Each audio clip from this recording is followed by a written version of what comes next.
Interesting, good, bad, shit? Potential. Potential? There's all this potential in that fucking room. It's just a matter of putting people's thoughts in line. I think that one of the biggest problems that we have when we talk to the police union is that they refuse to acknowledge history in a meaningful way. They will say, yes, this happened, but this is why we do what we do, and it's justified therefore. Not, this is a long history of abuses that people have suffered, and they have legitimate reason for being angry. Let us look at ourselves and see what we are doing wrong and how we can become better. Instead of that, it's, no, the way we do it is perfectly rational and reasonable, and you will fucking like it. But all in the most sweetly delivered tones, of course. Yeah. With a lot of misdirection and a lot of blather. However, because I did notice that when I brought him back around to the fact that the union can change civilian oversight, and as a matter of fact, the biggest roadblock to changing civilian oversight so that it is effective, he called for the union lawyer to get back in the room. They have a union lawyer there? Yeah. And it's a closed meeting in their little dealie, and they won't allow video, and they won't allow audio, and they won't allow photographs. You can take all the notes you want. You know, whatever. It's just part of how you have to deal with these jerks. Turner himself. The man, the president of the police union. Why must we suffer the scrutiny of the public? Indeed, his cries are so plaintive, are they not? Why would we listen to you? You don't walk in our shoes. Well, here's the funny part is that in an organization that uses so many good buzzwords, it's surprising to find such a lack of actual forward motion.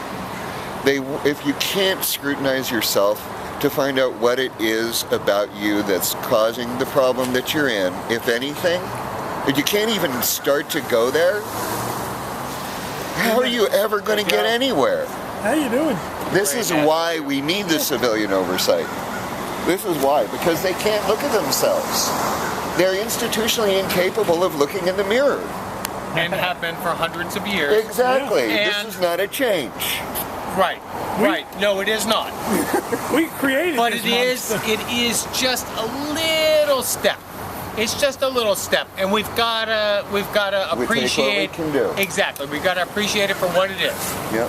But yeah, kind they're of. inside. Yeah, go on inside. They actually invited us in. Yeah, actually, you're a guest of the Portland Police Association. I would think you could feel safe parking in their spaces. Anyway. So there's dialogue happening. That's a positive. That's positive, but yeah, no, there is really no acknowledgement. There is zero acknowledgement of But it's all a show. Systemic, right?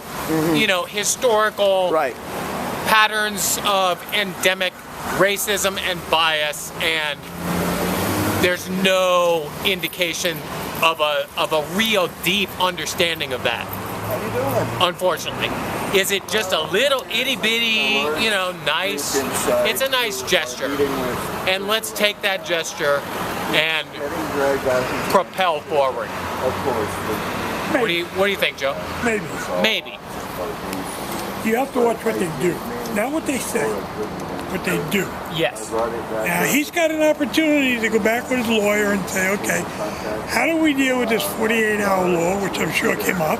How do we deal with the